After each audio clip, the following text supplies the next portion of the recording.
This here is Auchentoshan, 20-year-old wine finished. It spends its first 8 years in American bourbon barrels and then its final 12 years in the finest Saint Julien Bordeaux wine casks. It's at 52.4% alcohol, and just looking at the whisky in the bottle, you can see the ruddy complexion imparted by the wine casks. Now, there's something very important when you wine finish. A wine finish should not overpower the characteristics of the whisky or the signature nature of the distillery. It's very important that anything that you add only complements that.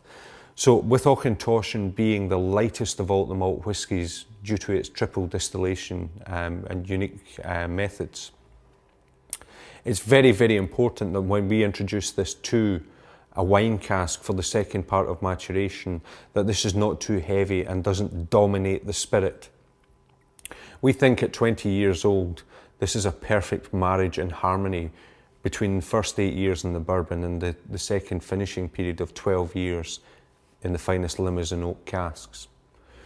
You pick up the nose, it's red berries, there's some cranberries, there's maybe some blackberries, there's a lovely coolie flavour coming in there.